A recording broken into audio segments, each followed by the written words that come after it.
Supreme Court, viewers, has finally, a few months ago, it was also in a sense of sort of denial, if I may, and if the lordships don't shut me down. But a few months ago, when a PIL was filed in the Supreme Court, a bench headed by Justice Nariman said, oh, these PILs about conversions, there are more. There are less public interest and more. There are more private interest and there are more publicity interest and all of that. And I think Sai Deepak is with us and he will shed more light on the inconsistency here. But nonetheless, for whatever it's worth, Mr. Ashwini Upadhyay, who's been quite a dogged pursuer of the innate inherent hypocrisy in the way some of our laws, especially secular laws, so-called secular laws, have been formulated, has gone once before again to the Supreme Court and talked about the menace of forced conversions, and finally good sense has prevailed and the Supreme Court has said yes, they constitute a clear and present danger, a menace that is hurting Sabka Saath in New India. It is hurting national security as well as, viewers, the national interest. The Supreme Court called it a very serious issue. The top court said forced conversions affect, as I said, the security of the nation and the freedom of religion and conscience. Not mincing any words, the court asked the centre to step in, warning that if it's not stopped, a difficult situation will emerge. Now, viewers, in the past, when the centre, especially the BJP government, has said, look, we need to bring in stricter laws, there's been a massive brouhaha. People have said, oh my God, this is once again a saffron conspiracy. They're dreaming up things to spread panic amongst the majority community, make them insecure, and therefore invite some sort of a backlash. But finally, at least that debate is being constructively engaged in the Supreme Court. And I want to bring in, on this matter, Sai Deepak, advocate who does appear in the Supreme Court, if I'm not mistaken. Sai Deepak, Mr. Sai Deepak, suddenly we have the Supreme Court now setting aside some of its own observations in the past, and I just quoted one to you, and has recognized this reality, and it is dawned even on the Supreme Court, oh my God, this is constituting a security threat. First of all, explain why there has been a difference in stance within a period of about 4 or 5 months, and what is the Supreme Court actually alerting us to? So, Rahul ji, the thing that most people don't understand about the Supreme Court is that as an institution, it's not a monolith, although we see it as a monolith way too often. And there are as many Supreme Courts as there are minds in the Supreme Court in terms of judges. That's typically how the institution functions, which is why sometimes there is a very clear difference of opinion between two members of the same bench or two different benches. But the larger point being, the latest position of the Supreme Court, at least going by its observations in this particular matter, are consistent with the decision of Reverend Stanislaus, which you had the opportunity to share with your viewers a couple of days ago. In fact, earlier this week. Yeah.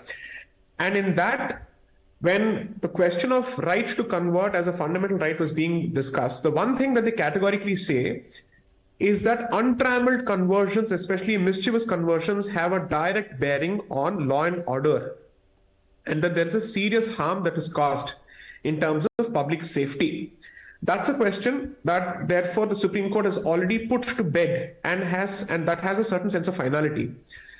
It might interest you to know that certain evangelical organizations have put out on their websites publicly that it is one of their stated goals to dislodge this particular judgment of the Supreme Court and get it to review its own position and to ensure that right to convert becomes a fundamental right. They have said so as much on their own websites for public consumption.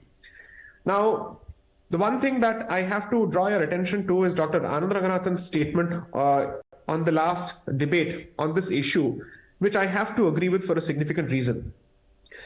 If you happen to subscribe to a particular faith system whose focus and locus of loyalty is outside this particular country, and it also teaches you to hate your own ancestors and their own faith systems, it significantly alienates you from your former co-religionists to a significant extent.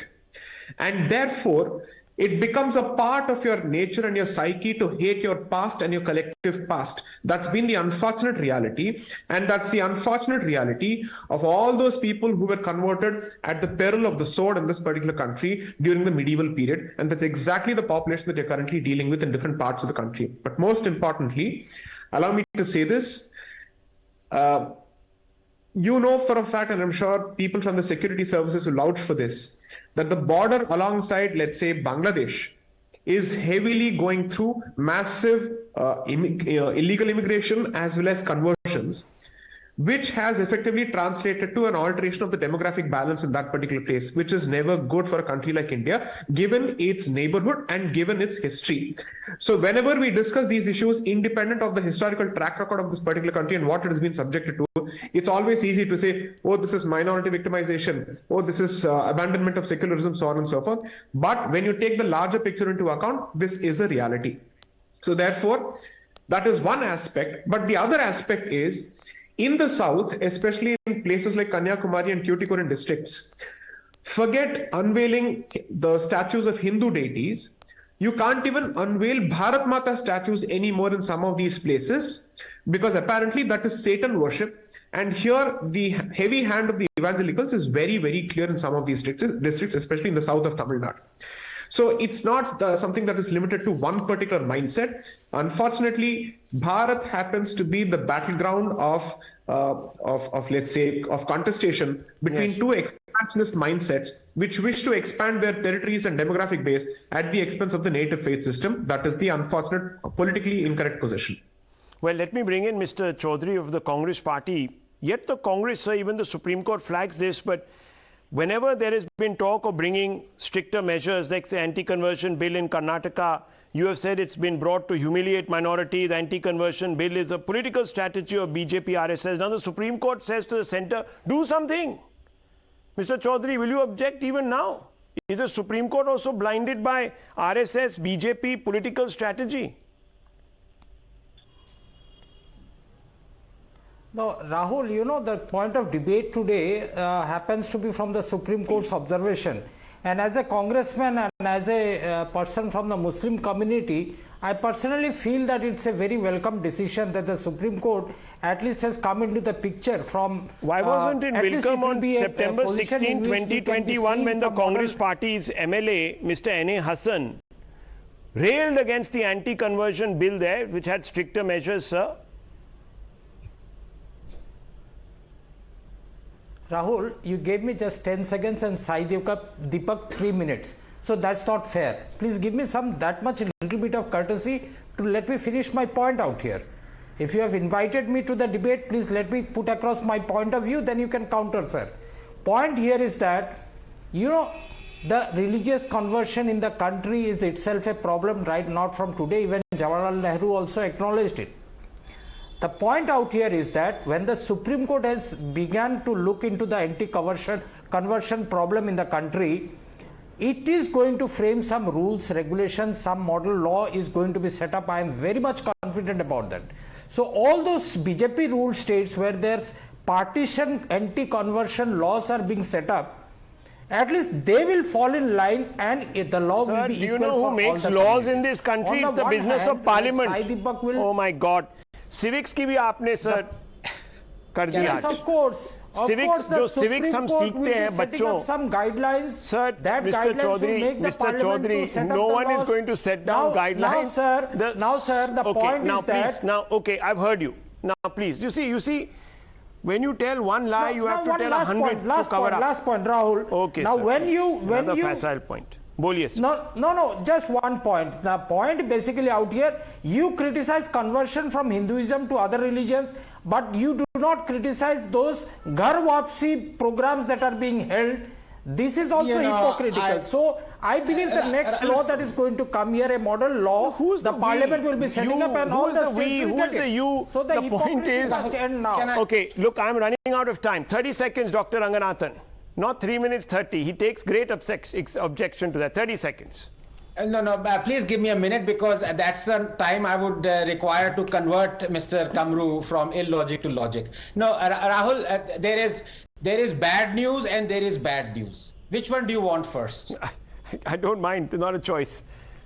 Okay. The bad news is that you can't do anything about this. Exactly. And the other bad news is that there is, as I said last time as well, and as Sai agreed and said, you have to take the bull by the horns. There is a very thin line between what is forced conversion by coercion and what is conversion.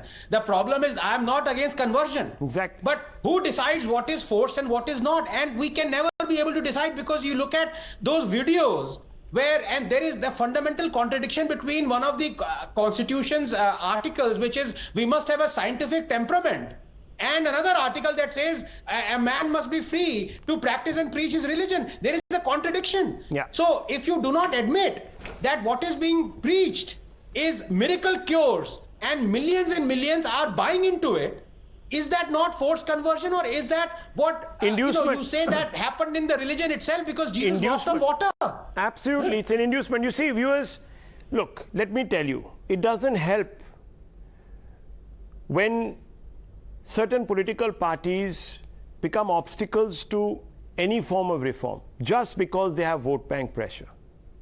Now the Supreme Court has said it, so it must be right, of course. 6 months ago when the Supreme Court said the opposite, it was right. Now again it is right. I don't know what the bad news is anymore, what the good news is. I'm leaving it at this. The supreme news is out. Now let the debate continue. Let's see what reactions come in. I leave it at this.